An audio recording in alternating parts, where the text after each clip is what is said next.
요한복음 강의 40번째고요. 요한복음 9장 35절에서 41절 마지막 부분입니다. 예수님과 맹인 어떠한 일이 있었는지 오늘 말씀을 통해서 은혜를 나누겠습니다. 예수님의 은혜로 눈이 밝아진 자가 바리새인들과 토론을 벌인 후 지난주에 엄청 벌였죠. 그때 아주 망신당한 사람들이 바리새인들이죠. 이 눈이 밝아진 자가 율법을 가지고 막 대드니까 바리새인들이 깜짝 놀랐습니다. 그러니까 할 말이 없으니까 저주를 하고 나서 쫓아내요. 그들로부터 쫓김을 당한 그 눈이 밝아진 자가 이제 예수님을 만나서 믿음을 고백하고 그 주님께 경배하는 것이 오늘 말씀의 내용입니다. 35절에서 38절 눈이 밝아진 자의 신앙 고백입니다. 예수께서 그들이 그 사람을 쫓아냈다 하는 말을 들으셨더니 그를 만나사 이르시되 네가 인자를 믿느냐 대답하여 이르되 주여 그가 누구시오니까 내가 믿고자 하나이다. 예수께서 이르시되 네가 그를 보았거니와 지금 너와 말하는 자가 그이니라. 이르되 주여 내가 믿나이다 하고 절하는지라. 아멘. 자, 예수께서 눈이 밝아진 사람이 바리새인들에게 쫓겨났다는 소식을 들으셨어요. 그리고 이제 그러니까 그를 다시 만나러 가시는 거예요. 눈이 밝아진 사람은 예수님이 누군지 몰라요. 안 봤어요. 보질 않았는데. 그러니까 그 사람이 예수님을 찾아간 게 아니고 예수님이 그 사람을 찾아가신 거죠. 그러면서 그 사람에게 네가 인자를 믿느냐 그랬어요. 인자는 하나님의 아들 믿느냐. 인자는 예수께서 자신에 대한 정체성을 말하실 때 이미 사용하셨고 내가 인자다, 인자다, 인자다 많이 사용했죠. 앞으로도 계속 나와요. 12장에도 나오고 13장에도 나오고. 이런 예수님의 물음에 대한 대답은 이렇게 말해야 되겠죠. 네가 인자를 믿느냐 그러면 내가 인자를 믿습니다. 아니면 내가 인자를 믿지 않습니다. 이렇게 둘 중에 하나죠. 아니 뭐 믿느냐라고 물었으니까 뭐 믿으면 믿는다, 안 믿으면 안 믿는다. 그래야 되는데 이 사람이 예수님을 본 적이 없잖아요. 그리고 자기 앞에서 지금 말하는 사람이 누군지를 몰라요. 지금 이 사람을 눈으로 보고 있는데 이분이 자기 눈을 떠주신 분인지 몰라야지. 그리고 인자에 대한 의미도 잘 몰라요. 잘 모르죠. 인자가 뭔지. 그러니까 이렇게 얘기하는 거예요.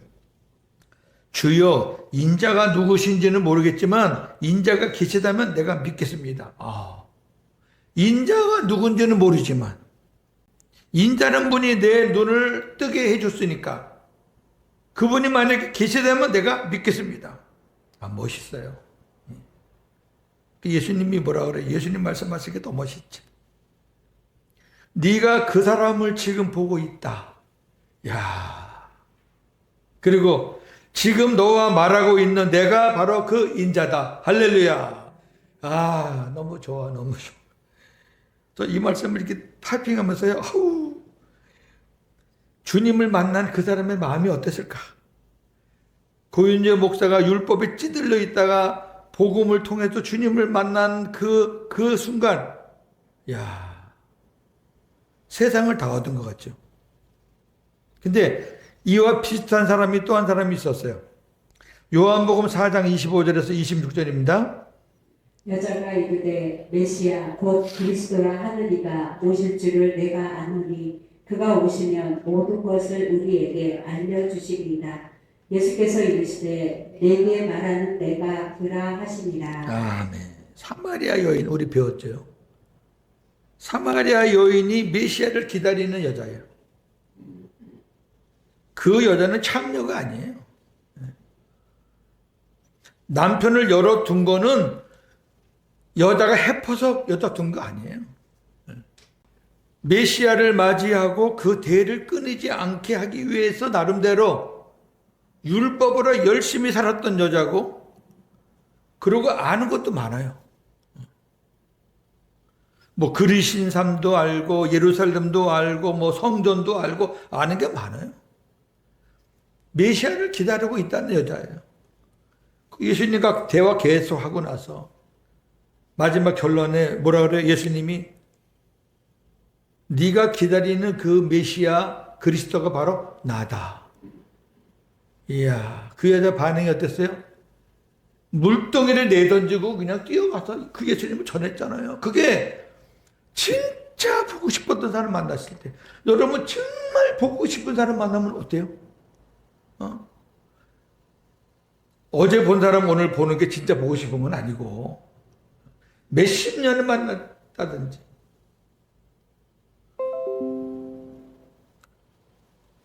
엊그제 사모가 중학교, 고등학교 동창들을 만나러 갔다 왔어요.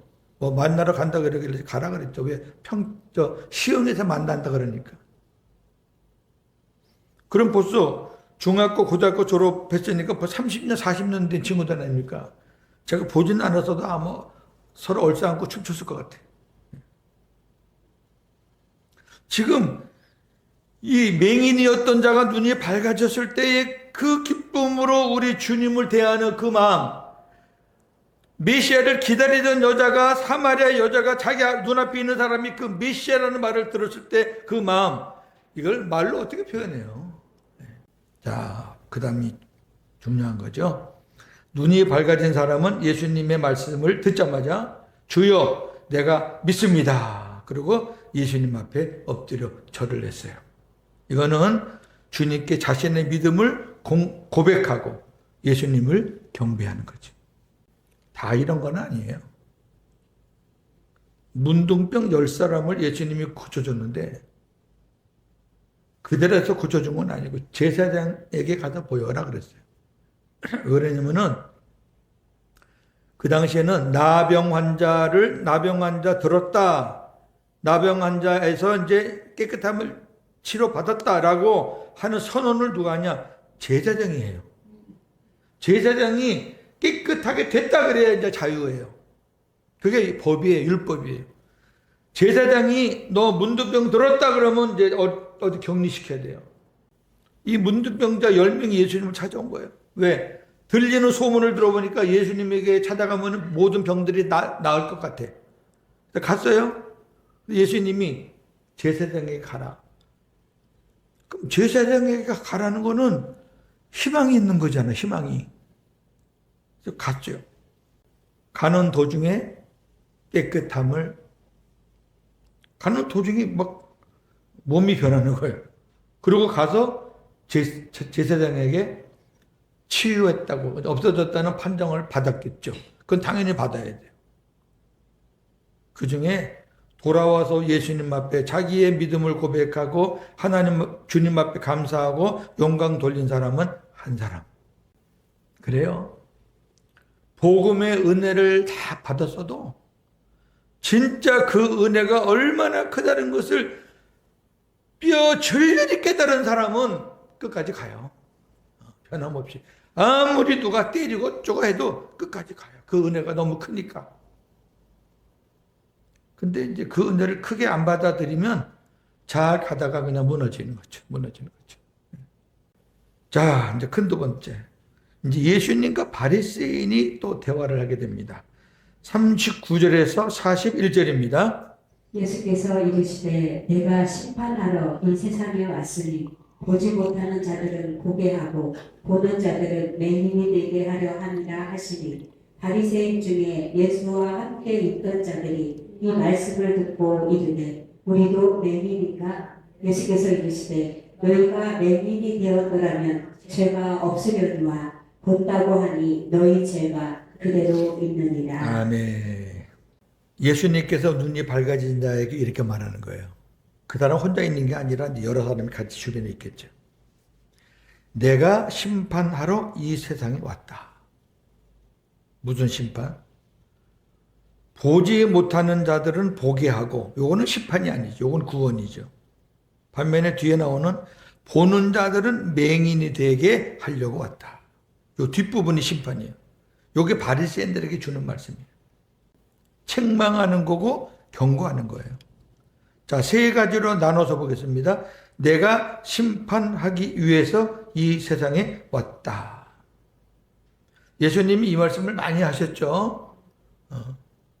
근데 이거는 예수님을 거역하고 거절하는 사람들에게 해당되는 거지, 예수님을 영접하고 구원받은 사람들에게 해당되는 말씀은 아니에요. 그러니까 결국 이 말씀은 지금 주변에 있는 바리새인들을 들으라고 하는 말이에요.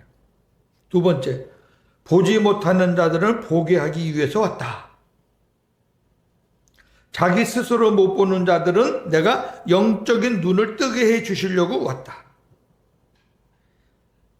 주님은 날 때부터 맹인이었던 자의 육신의 눈도 뜨게 해줬지만 영적인 눈도 뜨게 했기 때문에 주님을 믿게 됐죠.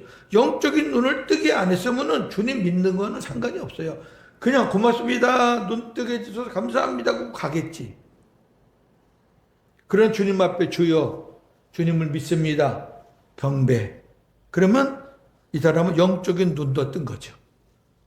영적인 눈을 떠야지 예수가 예수님으로 보이는 거죠. 근데 보는 자들은 보지 못하게 하려고 왔다. 육신의 눈으로는 봐요. 근데 믿질 않아요. 왜? 영적인 눈이 어두웠으니까. 그러니까 육신의 눈 갖고는 구원받는 게 아니잖아요. 육신의 눈은 뜬다고 구원받는 건 아니에요. 육신의 눈이 시력이 2.0이라도 그거 갖고 구원받나요? 그거 갖고 다 보나요? 우리가 보이는 세계와 보이지 않는 세계가 있는데 보이지 않는 세계가 보이는 세계보다 어마어마하게 더 큰데? 이는 영적인 맹인인 바리새인들의 실상을 지적하면서 공개적으로 심판을 선언하신 거예요. 너희들 육신의 눈으로 나를 봤잖아. 지금 보고 있잖아. 내가 누구라고 얘기했잖아. 그리고 여기 이 사람이 날 때부터 맹인이었던 사람인데 하나님의 은혜로 내가 이 사람을 고쳐줬잖아. 그러면 너희들이 나를 믿어야지. 나를 죽이려고 그러고 이 사람도 쫓아내버리고 도대체 너희들은 하나님의 심판을 어떻게 피할 수 있겠느냐 그 말이에요. 자, 넘기시고 마지막 40절 41절에 이런 말씀이에요. 그 예수님 말씀을 들었어요. 바리새인들이 이렇게 얘기하는 거예요. 그러면 우리가 맹인이야? 그러면 좀 마음이 그러면 우리가 맹인이란 말이야? 그래서 예수님께서 뭐라 그래요? 너희가 맹인이 되었더라면 죄가 없을 것인데 눈으로 본다고 하니 너희 죄가 그대로 있다. 이 말씀은 만일 바리새인들이 시각 장애인이었다면 심판을 면할 수 있겠지만 왜? 못 보니까. 예수님을 못 보니까 못 믿을 수 있죠. 근데 예수님을 눈으로 확인하고도 믿지 않았기 때문에 너희들은 하나님의 심판을 받을 수밖에 없다. 그런 말이죠. 이렇게 해서 날 때부터 맹인 사건을 예수님이 깔끔하게 마무리를 하시는 거예요. 여기서 우리가 적용을 두 가지 해보죠. 우리가 스스로 무엇을 안다고 교만하면 영적인 맹인이 될 수 있다. 그래요. 세상 사람들은 얼마나 많이 배웠냐를 갖고 사람을 측정을 해요. 평가를 해요. 세상 가방끈이 약하면은 무시해요. 저 사람이 뭘 알겠어. 세상 가방끈이 좀 길다 그러면 그 사람 앞에서는 조심해요. 와, 이 사람 뭔가 많이 가지고 있으니까, 야. 근데요, 고린도전서 1장에 보면은 세상에 못 배운 자, 약한 자, 가난한 자가 예수님을 훨씬 잘 믿고 세상에 부유하고 잘난 자들은 예수님을 거의 안 믿어요. 영적인 맹인이 가난하고 약한 자한테 많을까요? 영적인 맹인이 부하고 잘난 사람한테 망할까요? 부하고 잘난 사람이 영적인 맹인이 훨씬 많습니다. 왜? 그 사람들은 부족한 게 없으니까 예수를 안 믿어. 교회 가야지 무슨 돈 버는 걸로 이 세상에 교회가 잘못 인식이 됐다는 얘기예요. 이건 우리가 땅을 치며 한탄할 일이에요. 아니 부족한 게 없는데 이렇게 집도 크고 차도 좋은 거 사고 돈도 많은데 내가 뭐하러 교회 나가? 여러분 그 말 들으면요 속상해요. 교회는 그런 것 때문에 나가는 게 아니잖아요. 그 사람들은 가지고 있는 것 때문에 영적인 맹인이 되는 거예요. 약한 사람들은 뭐래도 하나 붙잡으려고 그러잖아요. 그러니까 이거 해도 안 되고 저거 안 되고 절간 나가도 안 되고 점치러 가도 안 되고 무속 가도 안 되고 이거 왜 안 돼? 아유 교회나 나가볼까? 이렇게 나온 사람 많아요. 교회나 나가볼까? 믿음으로 나온 것도 아니에요. 따라 나온 거예요. 근데 다른 데서 듣지 못했던 말씀을 듣는 거예요.